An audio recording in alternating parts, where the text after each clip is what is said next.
¿Sí? ¿Hasta dónde? ¿Alguien me dice?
¿Se ve lo que estoy por compartir? Hola. Sí, doctora, se ve. Ya, ya terminamos patología, así que vamos a hacer un recordatorio de la patología, ¿ya? Con esta cascada fisiopatológica. A ver. ¿El parásito quién es? ¿Qué se llama? Plasmodium, ¿qué? Falciparum, ¿no? Plasmodium falciparum. Es Plasmodium falciparum, y dijimos que 2, 3 o más pueden parasitar un solo eritrocito, ¿verdad? Entonces producen alteraciones en el eritrocito y luego alteraciones posteriores al daño del eritrocito. Entonces, entre las alteraciones al eritrocito es aumento de la adhesividad, o sea, el eritrocito tiende a adherirse al endotelio, ¿ves? Capilar, cuando debería circular, filaín, ¿no? Se aumenta, entonces, se deforma, pierde su elasticidad, la membrana celular del eritrocito y se deforma, ¿sí? Bueno, ¿el parásito qué consume?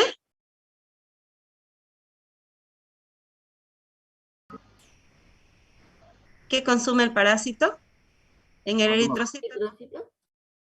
Ajá, no, ¿qué consume del eritrocito? ¿Qué consume? Hay algo en el eritrocito que se encarga del intercambio gaseoso, una proteína. ¿La hemoglobina?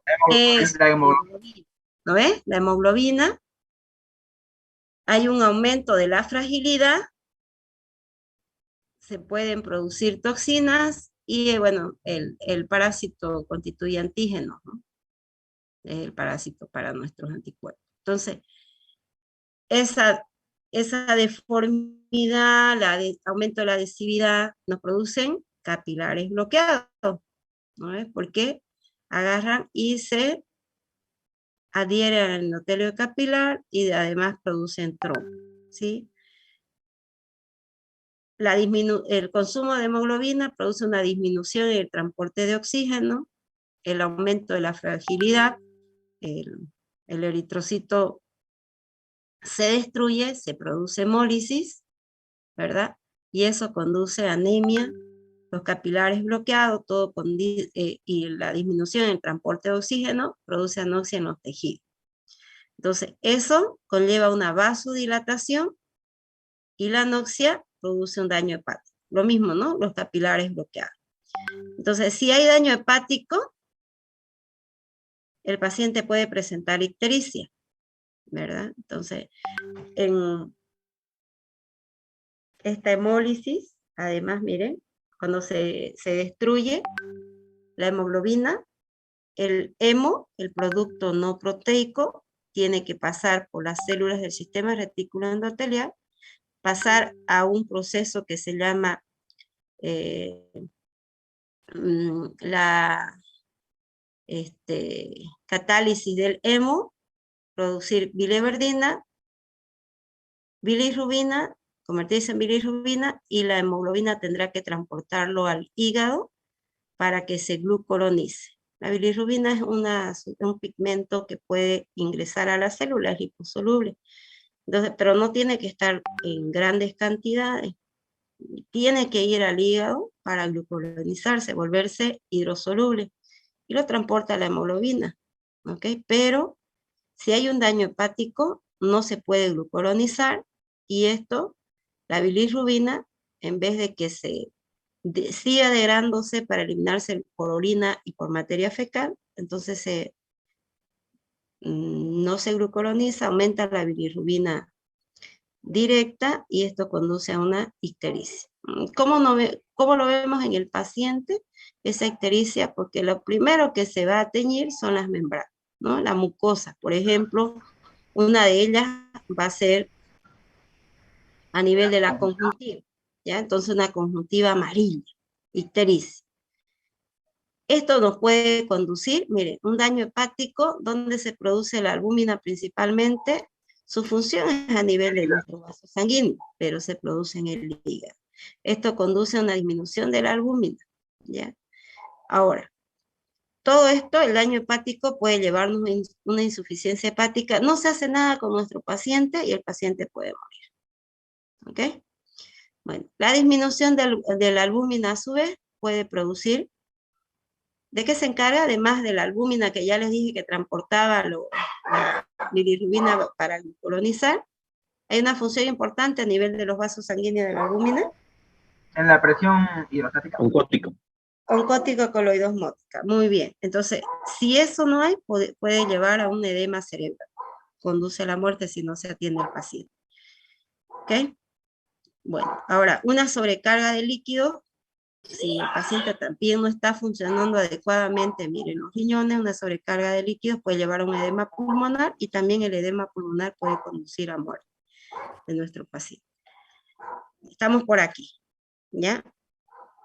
Bueno, la anoxia, de acá, ¿no? Aumento de la fragilidad, hemólisis, anemia, disminución del oxígeno en los tejidos, vasodilatación, y esto conduce a una hipotensión y puede producir una necrosis tubular aguda a nivel del riñón, ¿ya? Y a su vez puede conducir a una insuficiencia renal aguda. Si nosotros no hacemos nada con el paciente, va a conducir a la muerte del paciente con malaria por falciparum. Bueno, el daño hepático también puede producir una acción tóxica de las drogas, inclusive que se está administrando al paciente, ¿ya? Bueno, las toxinas que se produzcan por la liberación de las toxinas del parásito conducen a una vasodilatación, hipotensión, necrosis tubular y insuficiencia renal, ¿ya? Y los antígenos conducen a una reacción antígeno-anticuerpo, y de ya el parásito lo que hace es disminuir el complemento y se forman complejos autoinmunes. Esto puede producir una nefritis por estos complejos y llevar a una insuficiencia renal aguda. Ahora, todo esto también conduce a una coagulación intravascular diseminada y esto puede llegar a producir hemorragia, lo mismo que el daño hepático y muerte del paciente. Entonces, fíjense, hay un daño posterior, un daño a nivel del eritrocito, y eso conduce a daños posteriores del eritrocito y daños en diferentes órganos, ¿no? Entre esos hepáticos, renal, pulmón, y bueno, cerebral también, hay malaria cerebral grave en los pacientes. Veamos las manifestaciones clínicas de la patología. Bueno, entonces, ¿de qué dependen las manifestaciones clínicas? Depende de la especie de Plasmodium, del número de parásitos y del estado inmunitario del huésped. La especie patógeno por excelencia, Plasmodium falciparum, ¿ya? Pero también va a depender mucho del estado inmunológico del huésped, ¿no? Entonces, cuando decimos el número de la concentración, ¿no? La cantidad, de acuerdo a la reproducción del parásito en el interior de su huésped. El periodo de incubación aproximadamente está entre 7 a 14 días. ¿Ya? Entonces, desde el tiempo que ingresa el parásito, desde que es inoculado por el mosquito Anófeles, hasta que se presentan los primeros signos y síntomas clínicos. ¿Ya? Entonces, existe en la malaria aguda una triada clásica, ya que hay que verlo bien detalladamente. A esto se conoce esta triada como paroxismo. Entonces, va a depender también de la especie, cada qué tiempo se repite, ¿no? En el Plasmodium vivax y en el Falciparum se repite, y en el ovale cada 48 horas. En el caso de Plasmodium malariae se repite cada 72 horas. ¿Ok? ¿Cómo inicia? Primero, el primer día que tengan los síntomas, ¿no? Pónganle que sea en la tarde, puede ser en la tarde, entonces empieza el paciente a tener escalofrío, una baja de temperatura. Después del primer periodo que es escalofrío, viene la fiebre. Entonces, en ese orden, ¿ya? Escalofrío, fiebre y sudoración. Bueno, entonces, si se presentara lunes, por ejemplo, en la tarde, Plasmodium vivax, baja la temperatura, menor a los 37 grados centígrados, se eleva a 39,5 grados y después sudoración y desciende hasta después de 48 horas. O sea, el día miércoles otra vez baja la temperatura, aumenta luego la temperatura y después sudoración. Disminuye hasta el nuevo paroxismo. En el caso de la fiebre por falciparum, en el caso de la triada por falciparum, esa fiebre baja un poquito, baja la temperatura, aumenta la temperatura, después segundo periodo, y la temperatura baja un poquito. No baja, no vuelve a la temperatura normal, siempre está elevada. Después baja, sube la temperatura y se mantiene elevada. ¿Me entienden? Entonces, al paroxismo producido por el Plasmodium vivax lo conocemos como, o esta patología se conoce como fiebre terciaria benigna, a la producida por el Plasmodium vivax, fiebre terciaria maligna, producida por el Plasmodium falciparum, y fiebre cuartana benigna, la producida por el Plasmodium malariae. Bueno, entonces, en el periodo de escalofrío hay una sensación, el paciente tiene esa sensación subjetiva de un frío intenso en todo el cuerpo, ¿no? Y llega luego a tener un temblor incontrolable, inclusive con chasquido de dientes. Aquí lo conocemos como ¿qué? ¿Se acuerdan? ¿Un nombre común? ¿Chucho? ¿Han escuchado ese término? ¿Escucharon o no? No, Yo no, doctora. ¿No? No. ¿No? Entonces puede ser que el paciente le diga eso, ¿no? ¿Ok? El periodo de escalofrío. Este periodo dura entre 15 a 30 minutos aproximadamente. Entonces, aquí, en este periodo, el pulso es rápido, el pulso es débil, la piel está fría. En algunos lugares van a ver ustedes como los labios, la piel está cianótica, media azulada. Y en ocasiones el paciente, más si es pequeño, puede presentar náuseas, vómitos e inclusive convulsiones. Lo mismo que en el periodo de fiebre, ya cuando son niños. El periodo febril, dependiendo, ¿no? Dependiendo la especie, si es Plasmodium falciparum, la fiebre puede llegar hasta 41,5 grados. Entonces, con una temperatura así, los niños pueden presentar delirio, convulsiones, la cara está enrojecida, la piel está muy caliente, está seca, el pulso está lleno, se escuchan como dos sonidos, el pulso está así como dos sonidos, uno que solapa al otro sonido, taquicardia e hipotensión, ¿no? Siempre que haya hipotensión, va a haber taquicardia, ¿ya? También puede presentarse cefalea, dolor de espalda, náuseas, vómitos, dolor abdominal, diarrea y algunas veces, si el periodo febril es muy alto y en el caso de Plasmodium falciparum, entonces puede haber alteración de la conciencia. El escalofrío dura entre 15 a 30 minutos, el periodo febril generalmente dura entre 3 a 6 horas. Después, como mecanismo de defensa al organismo, hay un periodo de sudoración, ¿no? Entonces, después de la fiebre, después de que pasa entre 3 a 6 horas, en forma brusca empieza a sudar profusamente el paciente, la temperatura cae, dijimos, cae un poco en el Plasmodium falciparum, cae y vuelve adentro del parámetro en el Plasmodium vivax, ¿ya? La cefalea en este periodo de sudoración desaparece y el paciente está somnoliento y con sed. Entonces va a disminuir la sensación de malestar, aunque puede sentirse sano. En el caso de Plasmodium falciparum esto no sucede, ¿ya? La sensación de malestar sigue, ¿ya? Todo el tiempo. Por eso se dice fiebre terciaria maligna. Bueno, después del periodo de sudoración, el paciente entra en un periodo de descanso, durante el cual se siente mejor y puede reanudar sus actividades hasta el próximo acceso febril, en el caso Plasmodium vivax. ¿Ya? En el caso Plasmodium falciparum, ya le dije que el paciente pues no tiene ese periodo de descanso. ¿Ya? Ahora, después puede haber anemia hemolítica. ¿Por qué la anemia? ¿Qué se producía? Por hemólisis. Hemólisis. Muy bien, muy bien. Leucopenia, esplenomegalia y hepatomegalia. Ahora, antes de este proceso, de este paroxismo que era escalofrío, fiebre y sudoración, en ese orden, ¿ya? Escalofrío, fiebre y sudoración. Entonces, antes de eso, en algunos pacientes pueden haber estos síntomas premonitorios como una cefalea, lumbalgia, dolor, la espalda baja, mialgia, anorexia y vómito. Ya miren, aquí es del paroxismo, fíjense, Plasmodium vivax, está acá, Plasmodium falciparum y Plasmodium malaria. Plasmodium vivax, fiebre terciaria benigna, ¿no? Dijimos, fíjense, día 1, pónganle que en la mañana todo esté normal, ¿no?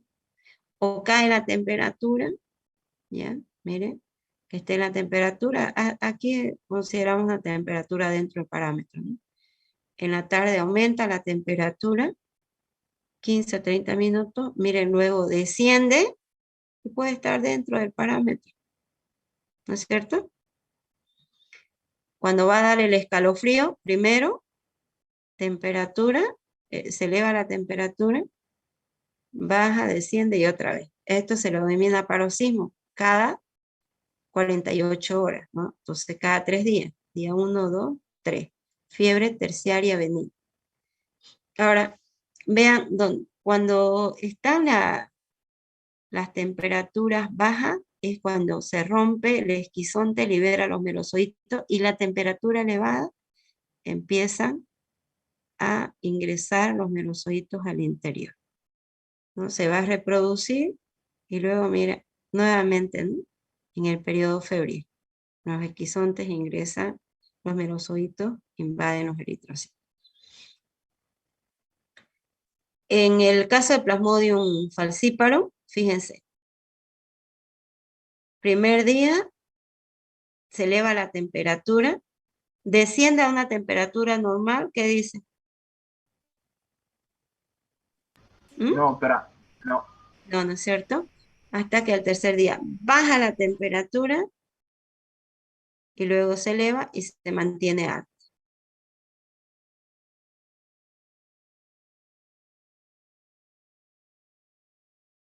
En esta etapa es donde el parásito puede ingresar a vísceras, el Plasmodium falciparum. Y en el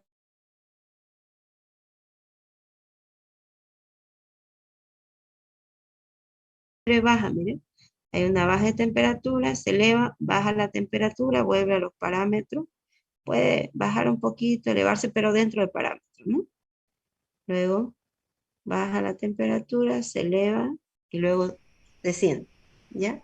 Entonces, Plasmodium vivax, fiebre terciaria benigna, Plasmodium falciparum, fiebre terciaria maligna, Plasmodium malariae, fiebre cuartana benigna. Ahí van, ¿no? Miren, ¿no? En ese periodo es donde hay la reproducción y pueden invadir en esa, ¿no? Los merozoitos que se han liberado acá, invaden. Se van reproduciendo, temperatura otra vez, se rompe y pueden invadir. Y así, ¿ya? Estas son, es un esquizonte roto, ¿no? Y estos son cada uno de ellos los merozoitos. Bueno, entonces, la malaria producida por el Plasmodium vivax se denomina fiebre terciaria benigna porque el acceso febril ocurre cada tercer día y por la ausencia de complicaciones graves, ¿ya? Por eso terciaria benigna. Entonces, es la de mayor tendencia a la cronicidad, porque dijimos que podían quedarse hipnozoitos en el interior del tejido hepático, ¿ya? Entonces, después del primer ataque agudo de 2 a 4 semanas de duración, puede ir a la cronicidad.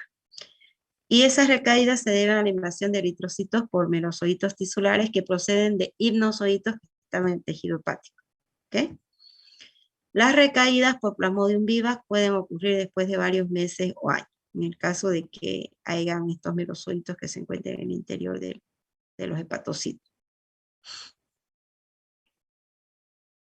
Ya. La malaria por Plasmodium falciparum se denomina fiebre terciaria maligna o perniciosa, porque esta sí presenta un mayor número de complicaciones y estas complicaciones pueden ser graves y además el paciente todo el tiempo está con fiebre alta prolongada, ¿no? Esta puede ser remitente o continua y su periodicidad es irregular con predominio cada tercer día, ¿no? Entonces, cada 48 horas igual. Ahora, esos periodos afebriles no le dan la sensación de tranquilidad ni bienestar al paciente que tiene Plasmodium falciparum, ¿ya? En cambio, nosotros, después que pasa la fiebre, viene la sudoración, ahí ya le da un estado más o menos de tranquilidad al paciente, aquí no. Bueno, hay que tomar en cuenta que estos periodos de escalofrío y sudoración en algunos casos están ausentes o son poco notorios, ¿okay?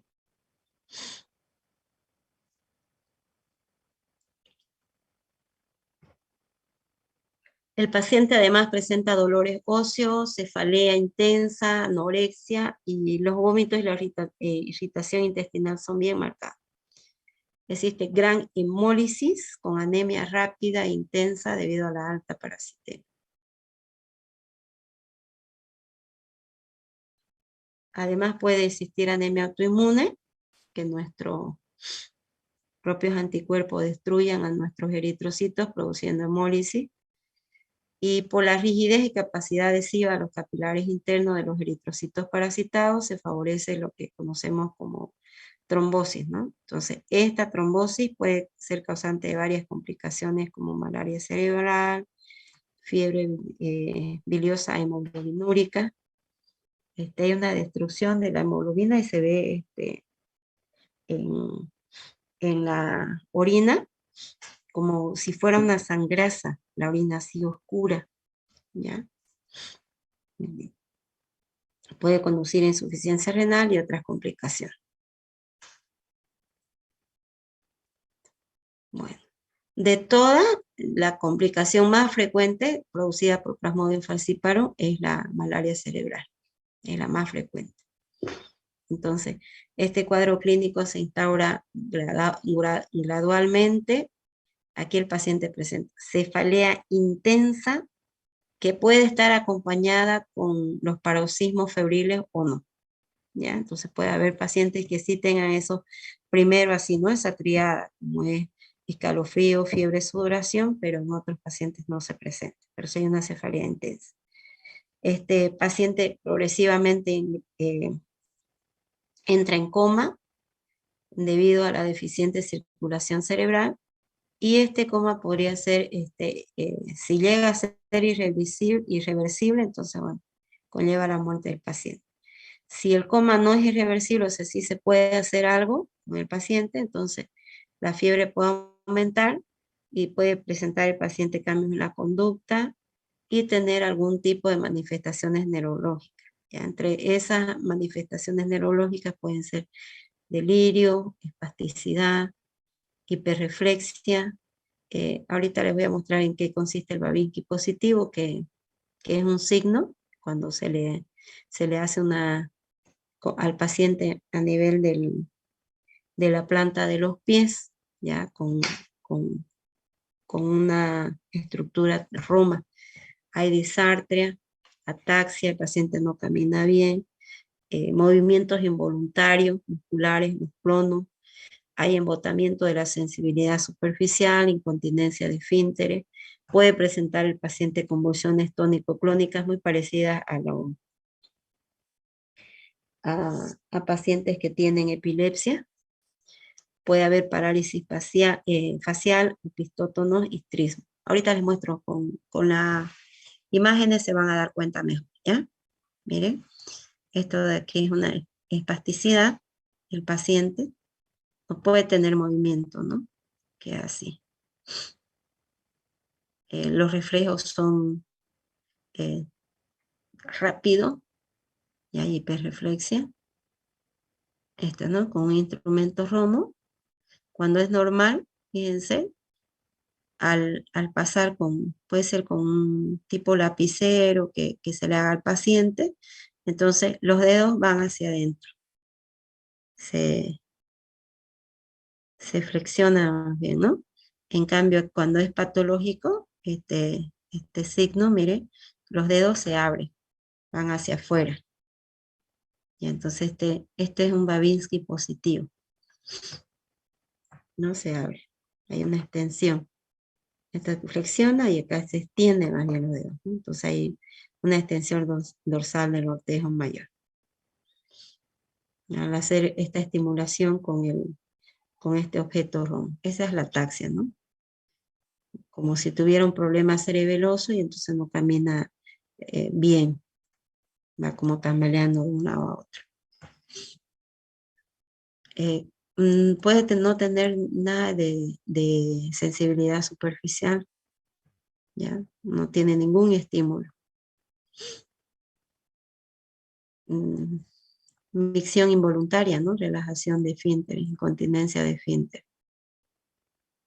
Estas son las convulsiones tónicos clónicas, ¿no?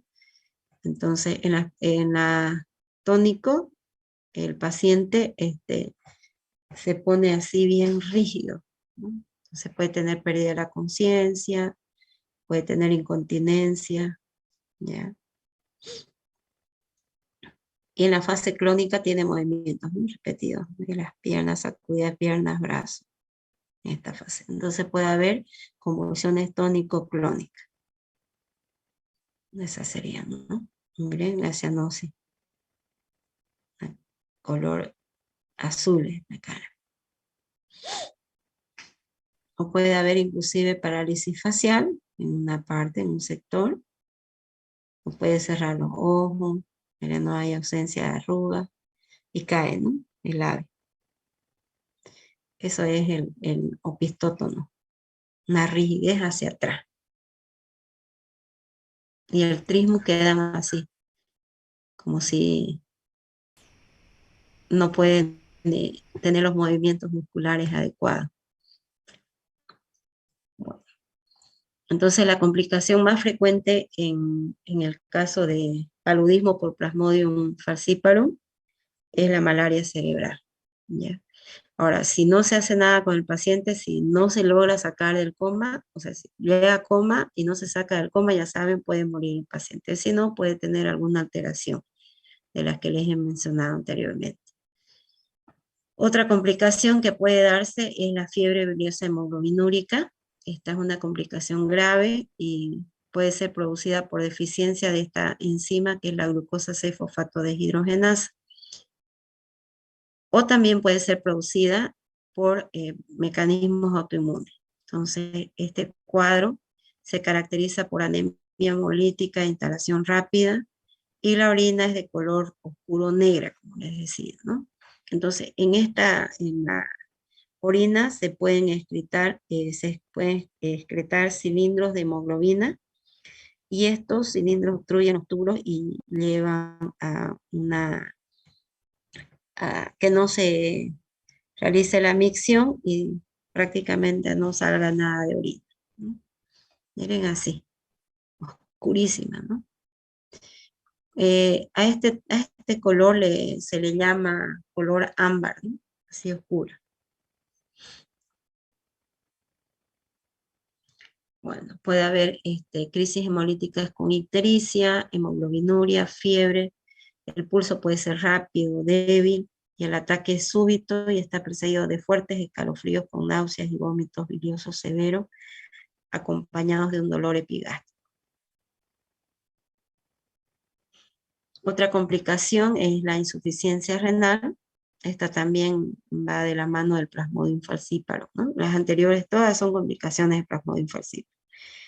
La insuficiencia renal puede estar asociada a crisis hemolítica, desequilibrios hidroelectrolíticos e hipotensión.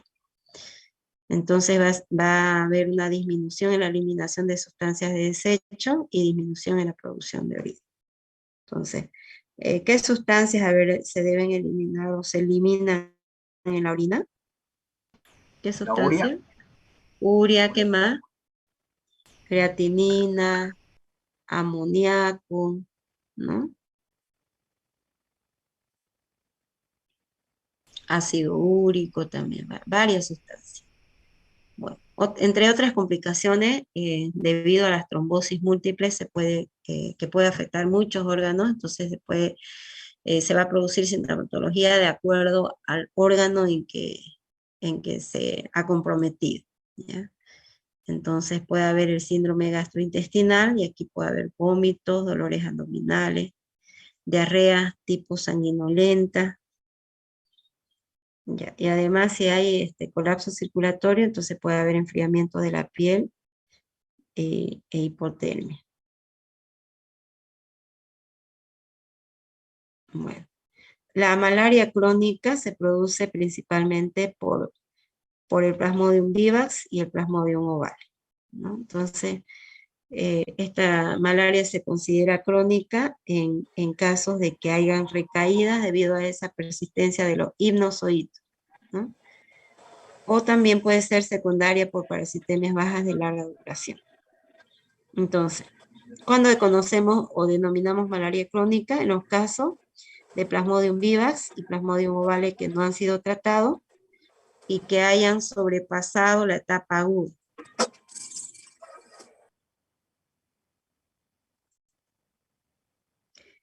O cuando el tratamiento no ha sido completo para eliminar el ciclo preeritrocítico y se presenta recaída.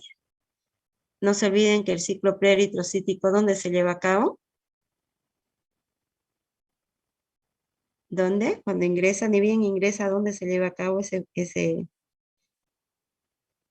este ciclo? Que dura entre 6 a 12 días. En el hígado. ¿Eh? Ahí. Bueno.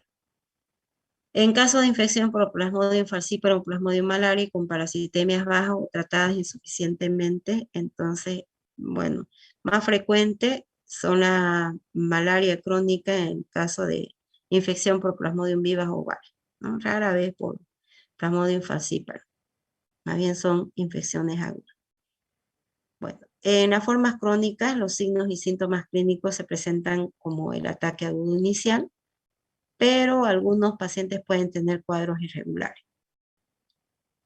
Bueno, el vaso que al inicio de la infección no es palpable puede alcanzar un gran tamaño, se torna duro, frágil, un poco doloroso y está expuesto a rupturas espontáneas o traumáticas.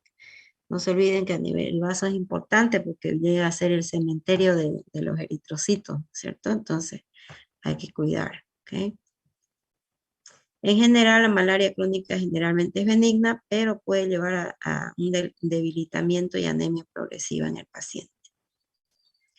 Bueno, ¿cómo hacemos el diagnóstico?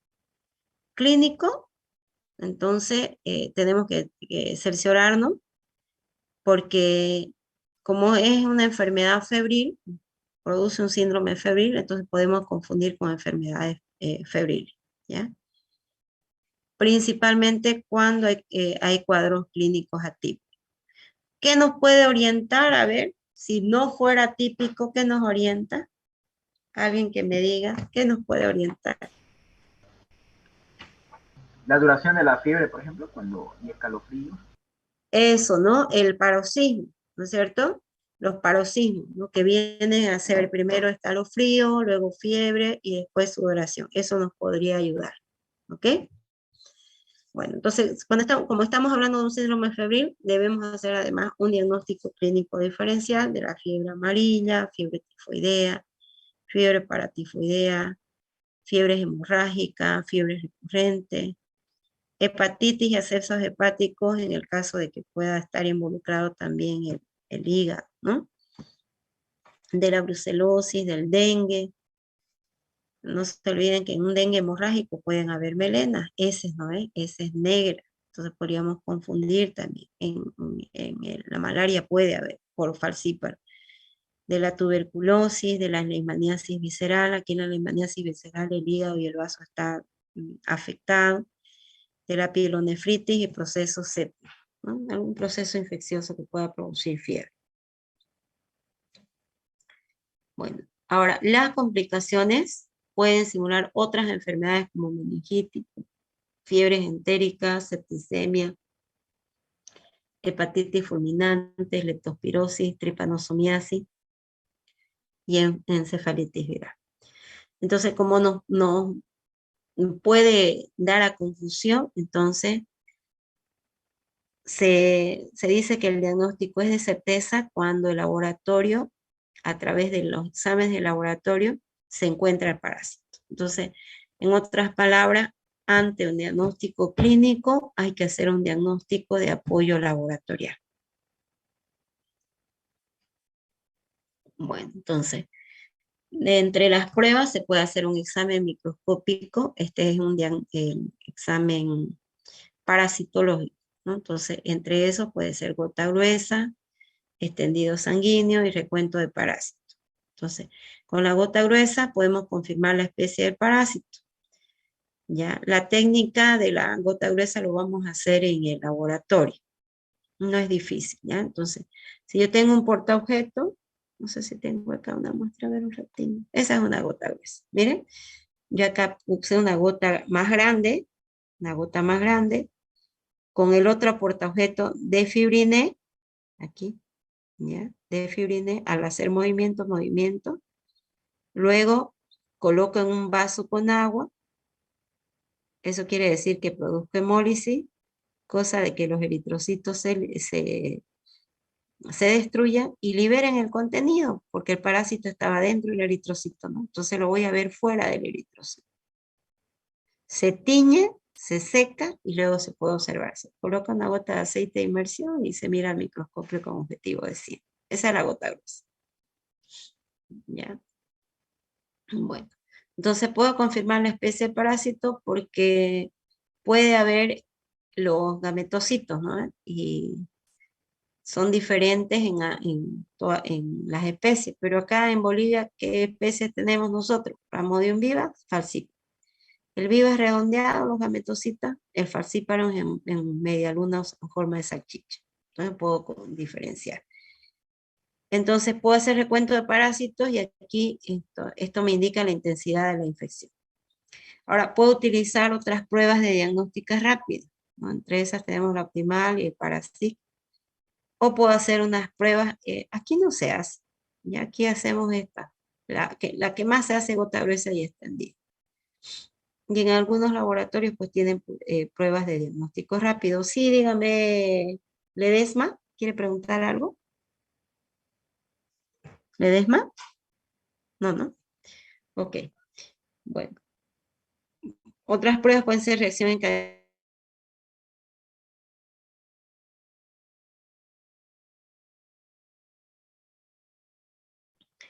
Ahora, esta prueba, si es gota gruesa y recuento, es un examen directo, ¿no? Diagnóstico parasitológico directo.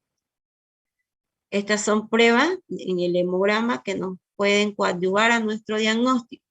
Por ejemplo, el hematocrito va a estar bajo del hemograma, la hemoglobina baja, porque está baja, si el paciente tiene hemólisis, tiene anemia, entonces, y además el parásito consume la hemoglobina, entonces va a estar baja. Con un proceso infeccioso se van a producir varias proteínas o paratoproteínas diferentes, y entonces se aumenta la velocidad de sedimentación globular, ¿no? Aumenta anemia, leucopenia, disminución de glóbulos blancos, disminución del glóbulo de los neutrófilos, disminución de plaquetas, y este es un dato importante, ¿no? Aumento de células de glóbulos rojos inmaduros, que son los reticulocitos, ¿no? Aumenta entonces reticulocitosis y aumento del linfocito. Se puede solicitar también una química sanguínea, y ahí vamos a solicitar bilirrubina directa, total, directa, indirecta, y puede haber un aumento, ¿no? De toda hiperbilirrubinemia. Hay una disminución de la albúmina, la presencia de urea en sangre, creatinina, y podemos inclusive solicitar hacer un laboratorio de líquido cefalorraquídeo, y vamos a ver también alteraciones a nivel de líquido cefalorraquídeo. El examen general de orina nos sirve para determinar si hay hemoglobinuria, ¿no? Okay, bien. Este es la gota gruesa, este es el extendido. Acá colocamos una gotita más pequeña con el portaobjeto extensor. Nosotros acercamos a la gota y por capilaridad la gotita se extiende todo ello.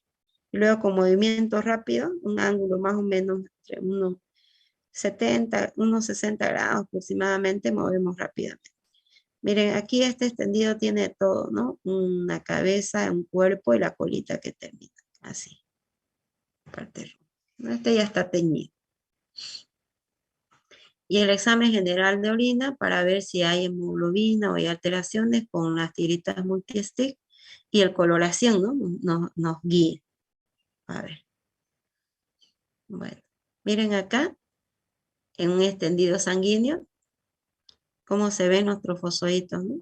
Y varios, miren, hasta 3, ¿no? En un solo eritrocito. 2, ¿no? Aquí vienen los trofosoditos en forma de anillito, ¿no? ¿Miren? Entonces, ya cuando hay más en las células hay varios, miren, y algunas, miren, formas variadas, ¿no? Así como estrelladas, poiquilocitos, anisocitos, etc. Aquí, mire, con naranja de acridina, aquí los trofosoditos. Y esta es una gota gruesa, como les decía, ya no está el eritrocito, se ha hemolizado, pero acá, miren, aquí, no sé si lo ven, si se distingue, ¿no? Miren este bien en forma de anillito.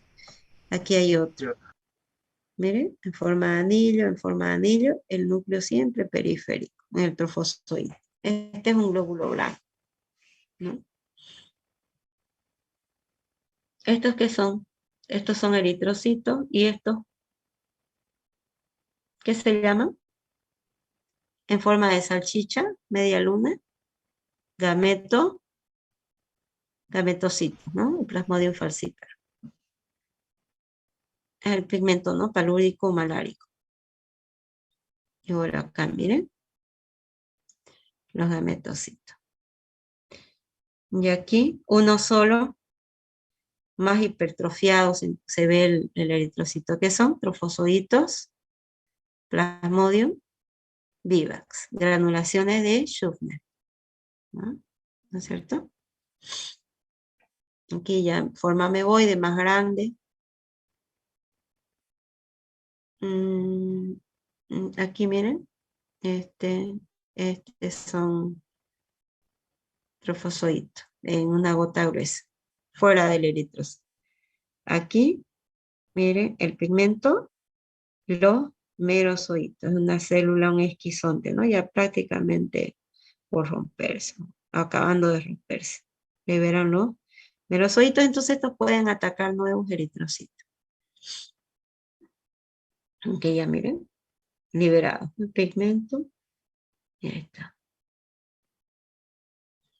Acá, ¿no? Más poquitos, ¿no? Los merosoditos de plasmodium malaria. Qué bueno, miren. Bueno. En cuanto a la epidemiología, esta ha sido la malaria, se la conoce de tiempos remotos. Y de todas, como les dije al principio, esta es la parasitosis más frecuente de todas, ¿no? Si nosotros vemos entre protozoario, el minto, la más frecuente es la producida por este plasmodium. Pero no tanto aquí, ¿no? Sino en el África. Ya. Bueno, en el 2018 se estimó que hubo aproximadamente 228 millones de casos de malaria en todo el mundo. La mayoría estaba presente en el África, ¿no? El 91% de esos 228 millones eran en África. El 85% de ese 91% eran en niños menores de 5 años. Entonces, alto, ¿no? Si bien ha disminuido el nivel entre el 2010 y 2018 de 71 a 57 casos por 1000 habitantes en riesgo, pero igual sigue siendo alto el número de personas que han sido infectadas. ¿Ya? Bueno, en América, el parásito que es predominante es el Plasmodium vivax. ¿Ya? Entonces, más o menos, la infección por Plasmodium representa el 75% de los casos de malaria es producida por Plasmodium vivax. Más bien porque este es el que produce no produce complicaciones, ¿no? En cambio, en el África, el más frecuente es el Plasmodium falciparum. Prácticamente el 99.7% de los casos de malaria en el África son producidas por Plasmodium falciparum.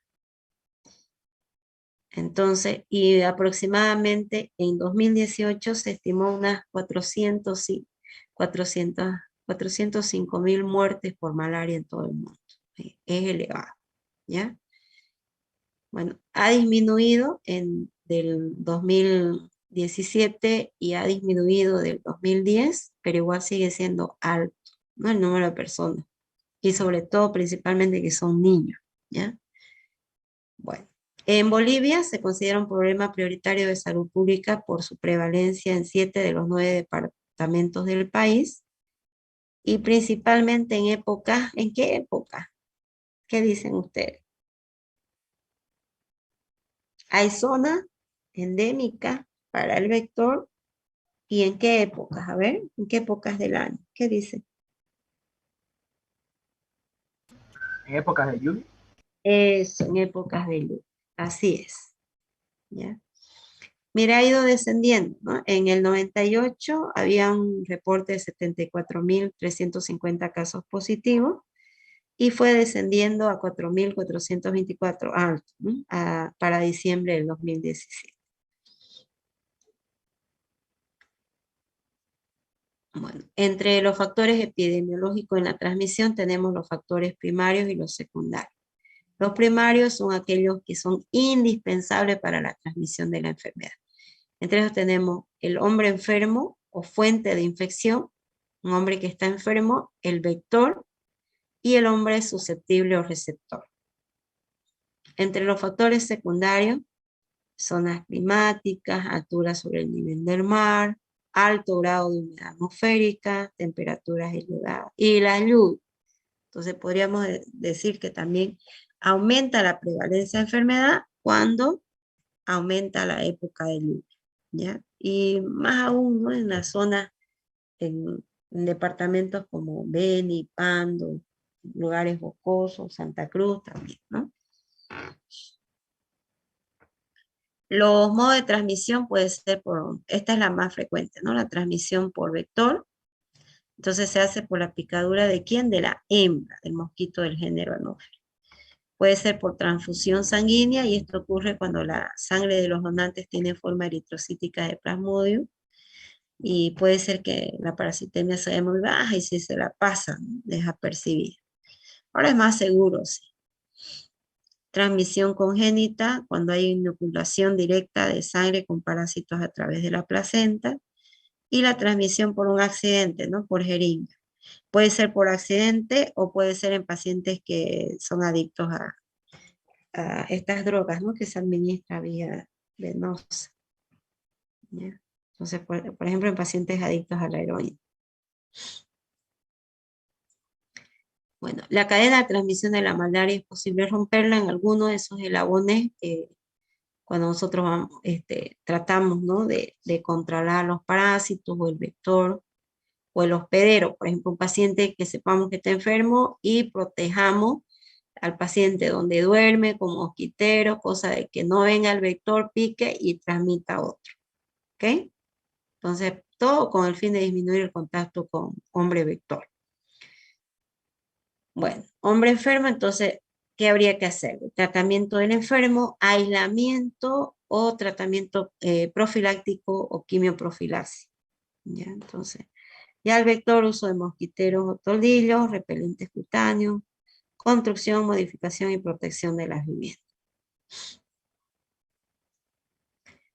Otro, ordenamiento del medio ambiente, relleno de charques, desecación de pantanos, drenaje de agua estancada. Al vector le encanta las aguas servidas, las aguas estancadas, ¿ya? Bueno. Ahora se puede hacer también con un control químico, la utilización de insecticidas en las paredes de las habitaciones ha sido la base de los programas de control de la malaria. O control biológico, aquí se emplean organismos depredadores de mosquitos, ¿ya? Pueden ser peces, parásitos nematodos, insectos herbívoros, etc. Barreras biológicas y cambio en el comportamiento, ¿no? Tratamiento, vamos a hacer unos dos, dependiendo del tipo de parásito que está infectando. ¿Ya? En el caso de Plasmodium vivax, uno de los tratamientos es la cloroquina difosfato. Entonces, esta cloroquina difosfato viene en comprimido de 250 miligramos. Viene 250 miligramos, pero la cloroquina base es de 150. La dosis en adultos es de 25 miligramos por kilogramo base. Se da inicialmente 10 miligramos. Después de 24 horas, 7.5, se va disminuyendo la cantidad. Y a las 48 horas, 7.5 miligramos por kilogramo peso, ya que vendrían a ser 3 comprimidos aproximadamente. En los niños, la dosis total es de 25 miligramos por kilogramo base. Se inicia con 10 miligramos por kilogramo y se va reduciendo, ¿ya? Miremos lo mismo, ¿no? 10, 7.5, 7.5. Aquí hasta más, no más de 3, ¿no? Hasta 3. 3 aquí. Ya. Otro fármaco puede ser la primaquina difosfato, ¿no? Cloroquina difosfato, primaquina difosfato. La presentación es comprimido igual de 15 miligramos y 5. La dosis en el adulto es 15 miligramos días por 7 días y la dosis en niños es de 0,3 miligramos día por 7 días. Entonces se recomienda no dar a niños menores de 2 años ni a mujeres embarazadas. Ahora, ¿qué vamos a elegir? Va a depender de la etapa y qué se encuentre en los pacientes, pero mejor si hacemos sinergismo entre los comprimidos, entre la cloroquina, difosfato y la primaquina. ¿Por qué? Porque con cloroquina, entonces lo que se logra es, va y ataca a estas formas parasitarias, los trofozoitos y los esquizontes. Estos son los que realizan la reproducción por división múltiple, ¿no? Por eso dice parasitemia sexual. Entonces, se destruye esto, van a desaparecer los sitios. Y la primaquina está dirigida a los hipnozoitos, que pueden ser persistentes en el hígado. Entonces, se da ambas para prevenir las recaídas del Plasmodium vivax y el oval. ¿Me dejé entender? Entonces se usaría los dos, ¿no? Sí.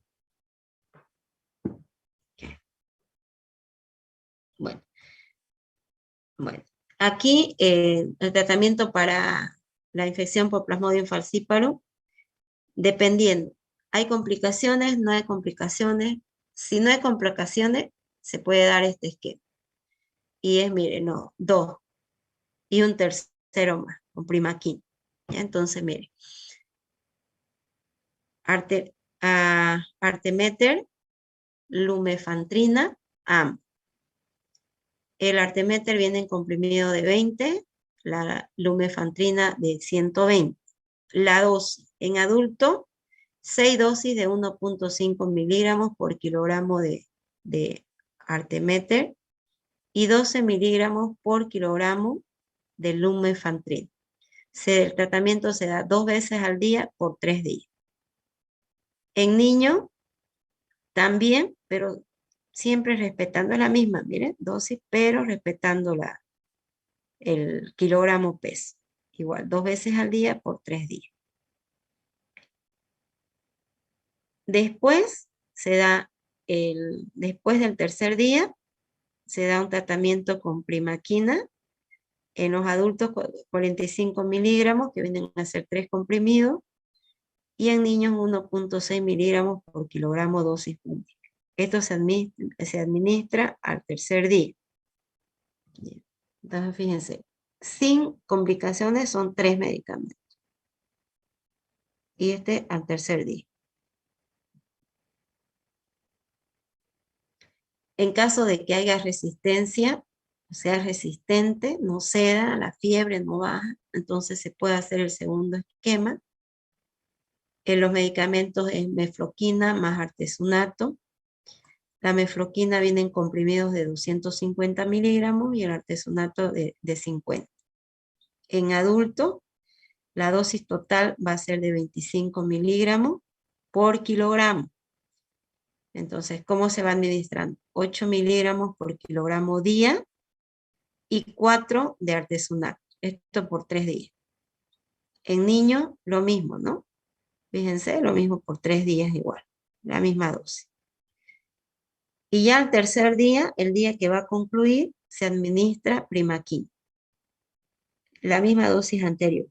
En niños 1.6 miligramos por kilogramo dosis única y en adultos 45 miligramos, o sea, 3 comprimidos también en dosis única. Y ahí acá. Bueno, entonces, ¿por qué damos la mefloquina? Porque este destruye los esquizontes, ¿ya? Y entonces, y su acción es prolongada contra el Plasmodium falciparum. Entonces, este se utiliza como medicamento de primera línea o cuando hay resistencia a la cloroquina, ¿ya? Ahora, el artesunato tiene acción sobre las formas sanguíneas, los trofosocitos, los gametocitos del Plasmodium falciparum. Entonces, fíjense, por eso se combina, porque no hay un fármaco que vaya y ataque todo ¿ya? Y en la primaquina va para evitar que se queden a nivel, los gimnosocitos a nivel del tejido hepático, ¿ya? Ok. Como le dije, ¿no? Y además, la primaquina tiene también acción sobre los gametocitos en la sangre. Ya, el tercer esquema es con amodiaquina o puede ser cloroquina, sulfadoxina y piremetamina. Este fármaco también se utiliza contra el toxoplasma. Ya. La amodiaquina viene en comprimido de 250 miligramos con 150 miligramos de amodiaquina base. De los 250 tiene 150 de amodiaquina base. La sulfadoxina viene en comprimidos de 500 miligramos y la piremetamina en comprimidos de 25. En adultos la dosis total es de 1500 miligramos total. No hay que pasarse. Una dosis inicial de 600 miligramos. A las 24 horas 450 miligramos. Y a las 48 otros 450 miligramos. Esa es la dosis. Con sulfadoxina más pirimetamina la dosis es única Entonces viene 1500 miligramos de sulfadoxina y 75 miligramos de piremetamina. O sea, aquí 3, ¿no? Y aquí 3.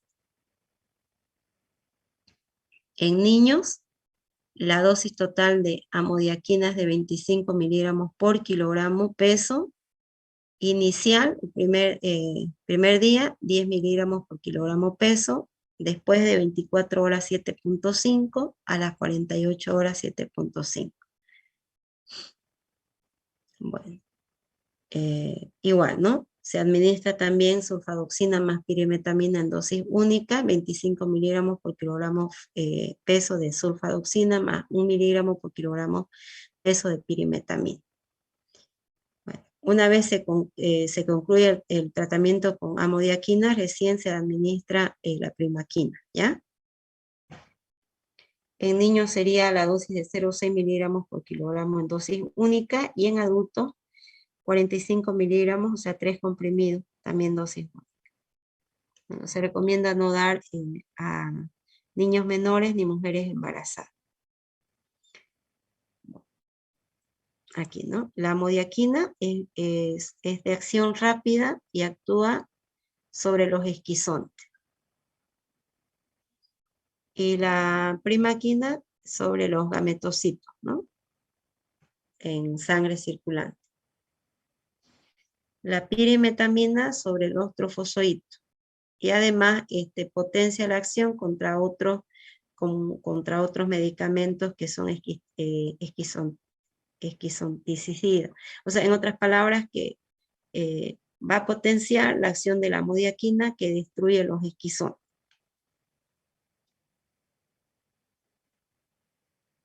Bueno. O la sulfadoxina, que también tiene acción contra los esquizontes sanguíneos. Está la sulfadoxina principalmente en Plasmodium falciparum.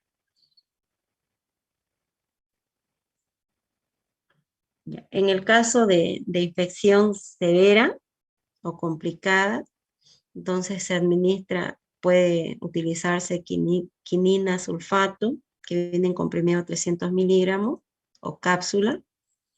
La clindamicina, cápsula de 300 miligramos. La primaquina, que viene en comprimidos de 5 y 15 miligramos. Dosis en adulto de quinina es 10 miligramos por kilogramo peso cada 8 horas de 3 a 5 días. La dosis total de clindamicina de 20 miligramos por kilogramo día. Esto se reparte en 4 dosis, o sea, cada 6 horas durante 5 días. Y la primaquina, dosis única de 45 miligramos para el adulto.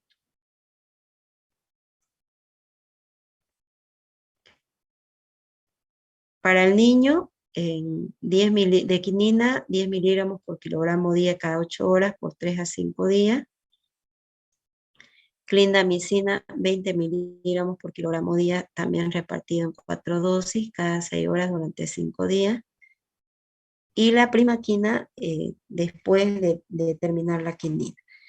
Ya. Ahora, a lo que ustedes han observado, miren, siempre se da combinación de fármacos. ¿Ya? Combinaciones de fármacos. Y va a depender también del estado del paciente, de qué tipo de parásitos presenta, o cuál es la especie del parásito, y si se trata, en el caso del Plasmodium falciparum, si se trata de una infección, vamos a, aguda o severa, también va a depender de eso, ¿ya? Entonces la acción combinada de los fármacos va a ir a atacar diferentes tipos o diferentes tipos de formas parasitarias, ¿no? No es lo mismo trofozoitos, esquizontes o gametocitos, ¿ya? Bueno. Más compleja el tratamiento, ¿no? Pero les cuento que eso hay que aprenderlo, no queda de otro. Porque cuando estén solitos, van a veces les puede tocar, ¿no?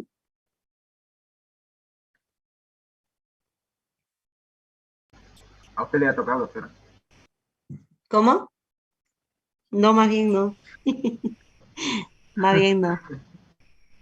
Es complicado, No. sería manejar al paciente, doctora. Sí, es complicado, ¿no? Paciente. Más bien en Santa Cruz no se presentan casos de plasmodium falciparum. Cuando llegan, cuando son personas que viajan, ¿no? Que viajan, por ejemplo, personas que estudian ingeniería forestal y se van a los montes, pero un monte ahí, ¿no? Y no tienen las medidas adecuadas de protección, entonces a veces sí, en esos pacientes, ¿no? Pero aquí los casos frecuentes son por Plasmodium vivax y en épocas lluviosas. En el torno se ve harto, entrando por espejo, espejillo, por ahí, pero es Plasmodium vivax. Ok. Bueno, hasta ahí ya nos faltarían dos temas para, ya tenemos fecha con ustedes de examen, porque con bioquímica ya tenemos con Mm, ustedes, No, doctora. ¿no? Tenemos, doctora. ¿Tienen o no? No, no, doctora. Ah, ya, porque inclusive ya lo pasaron, me parece. 24 nos hemos quedado con, con ustedes, con los Los con otros dos temas bioquímica. que faltan, doctora, ¿cuáles son?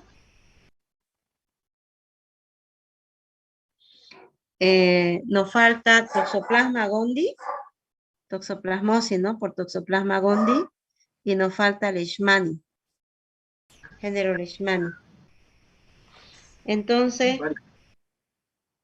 a ver, quedemos ahora con ustedes. Una tentativa, ¿ya?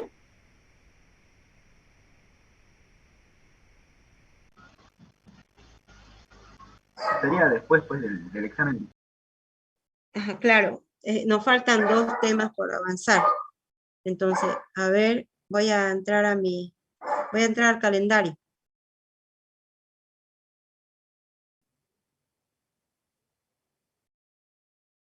Hoy es 27, 28, que avanzo este tema, termino. Avanzaría el 5, el 12. Concluiría. No sé cuándo, ¿ustedes tienen fecha de cuándo, si va a haber vacaciones? ¿Le han escuchado algo?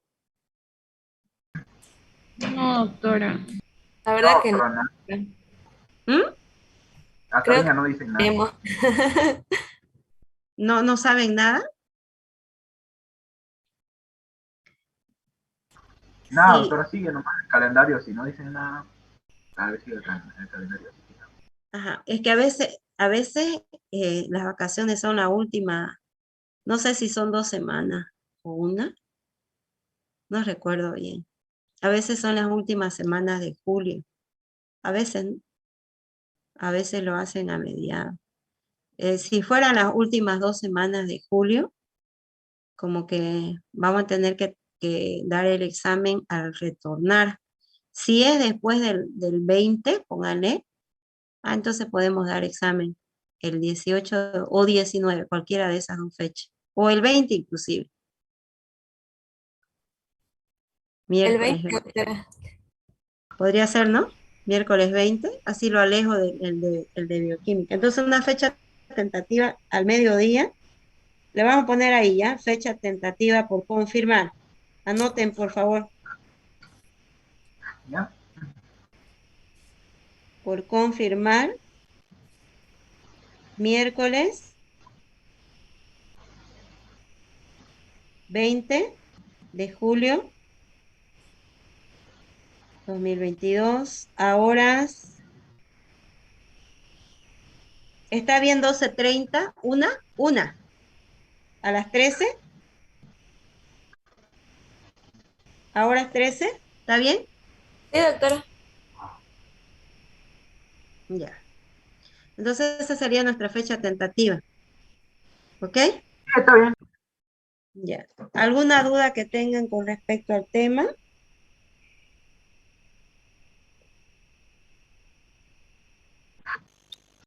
¿Nada? Ok. Entonces nos vemos la siguiente semana. No se pasó práctica porque no están atendiendo en los laboratorios, solamente vamos a tener que hacer virtual mientras tanto, ¿ya? Mañana voy a entregar las guías. No sé si pueden ir a recoger Sí, para que... doctora. Mañana, ¿a qué hora, doctora? En el laboratorio estaré de 8:30 a 10, de 11:30 a 1, que sería más fácil entregar.